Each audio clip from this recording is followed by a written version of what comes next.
Hi everybody, this is the part 2 screencast. For this particular screencast, I'm going to introduce other activities or the rest of the activities in part 2.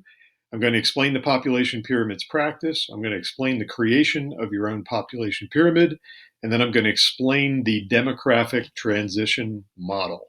So in part 2, you'll see that the first part is actually you viewing other videos. You'll need to develop a deep understanding of population pyramids from these. Watch at least 2 of the videos below, and it is very good if you take notes as you watch. Then watch the screencast, which is what you're watching now. In order to do that, you're going to need a copy of Population Pyramids Practice Sheet, a blank population pyramid, and this blank chart. So the items you need are going to look like this. The practice sheet,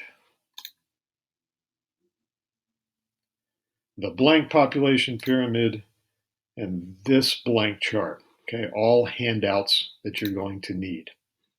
Okay, so first of all, based on what you know from the videos themselves,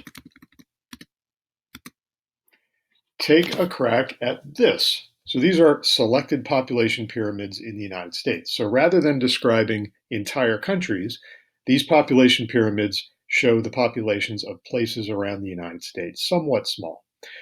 So as you look over them and you look at the possible examples, the possible places they could be, you know that they have radically different shapes. By now you should understand that population pyramids have age gradations from very young to very old. And of course, there is male and female in there also, male on the left, female on the right. So I'll guess this is one that students tend to get really fast. They tend to look at this bizarre place in which everybody is very old. And in fact, yes, you can use the stereotype. This is definitely Punta Gorda, Florida. So you can go ahead and write a G in here, and you can see how the population distribution in Florida, in that particular part of Florida, may definitely look like that. Now, for the rest of these, some are easy, some are more challenging. Feel free to actually look up the place itself to learn more about it. But in fact, you'll see that there is a match for each one. Okay? Once you have that complete, I'm going to give you a slip of paper that looks like this with no title. You're not going to really know which country this is. And I'd like you to take the slip and create your own population pyramid. Once you have the population pyramid done, you can then look at your country statistics sheets and kind of try to decide whether that population distribution in the pyramid matches either of the 3. In many cases, it should come close because your 3 different countries you picked for the statistics sheets are usually 3 different levels of development. This is the sheet you use to make your population pyramid. All you really need to do is shade in the boxes as you go. Don't worry about too much detail. The rough shape of the pyramid usually gives it away. Make sure you explain what country it is at the top. And once you're done, we're going to have an activity where we kind of compare them in class and try to figure out exactly what levels of development are involved. So reminder, make sure you have your country statistics sheets out so you can kind of compare those. Remember also that there are specific terms we use in AP Human Geography when we talk about how countries are relatively developed, and we really prefer to use core, semi-periphery, and periphery. All right, so with that in mind, here's another chart. Okay, so this is the picture from your textbook, the model of the demographic cycle.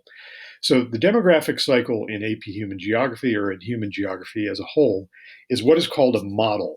Models are not laws. Models are things that seem to describe some part of the human condition on Earth, but in many cases they can be criticized, or there are sometimes models that disagree with each other. So it's very important that you sort of memorize how this model works because it's going to kind of keep coming back. So a couple brief things about the model.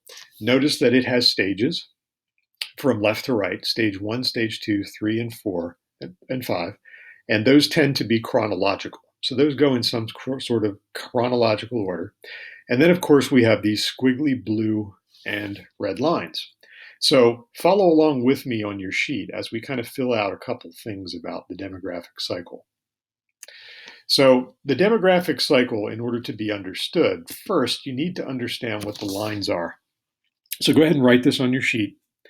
The blue line is the birth rate, and the red line is the death rate. So as you can tell, both of them over through the stages tend to go down, although it's pretty messy at first. Okay? So what is happening here is it is being proposed that countries move through stages in their history, and as they move from stage 1 to stage 5, countries tend to have different population statistics. At one particular point, way back in history, birth and death rates were chaotic. Horrible things happened to people, but sometimes good harvests happened to people. People ate for a while, people died for a while. And through this whole time period, the intermixing of birth and death rates was really, as I said, pretty chaotic. So in this particular point, when the birth rate is ever above the death rate, it actually means that population is growing. If the death rate ever gets above the birth rate, that of course means that population is declining. The farther apart the two lines are indicates just how drastic it is. If at some point the lines are moving closer together, it kind of means that there is an acceleration in one way or the other. So notice that in stage 2, the birth and death rates kind of calm down and the death rate begins to drop. The birth rate, however, mostly stays the same. Now, at first look, you'll say, well, obviously population is growing. It's a bit more than that. In fact, population isn't just growing, the growth of population is accelerating because they are getting farther and farther apart. So this shows stage 2, a boom in population. As we move to stage 3, there is still a huge amount of growth of population, but the growth is slowing. When we get to stage 4, it's still growing, but it's slowing even more. And when we get to the end of stage 5, you'll notice the two lines switch. So the people who developed the demographic cycle are basically saying countries move through phases, and as they move through phases, different things happen to the rate of population growth. And by stage 5, it is entirely possible that population growth not only slows, but actually begins to decline. Okay, the population can possibly decline. So already you should be familiar with Thomas Malthus and Malthusianism. And in Malthusianism, he never thought that it could be possibly true that a country could lose population. Part of Malthusianism is that population always grows. As you may remember from the Ed puzzle at the beginning of the unit, that is just not really true. So the demographic cycle does tend to counteract the belief of Malthusianism. So you may wonder, how did they build this thing? Well, check out the bottom of your graph. This stuff belongs at the bottom. So the first part is a description: low growth, increasing growth, population explosion, decreasing growth, and declining population.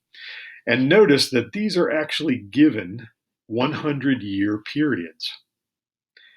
How could they ever know that countries would be in these particular 100-year periods and that these stages would look exactly like that? Well, there's something that's kind of a secret, and that is that this entire demographic cycle is based on Great Britain. So the people who concocted this looked at the history of Great Britain, and they also kind of looked ahead in the future, and they concocted this, and then they said countries will always follow the stages of the demographic cycle. So remember, this is a model, it's not a law, and therefore I've just given away a bit of a criticism.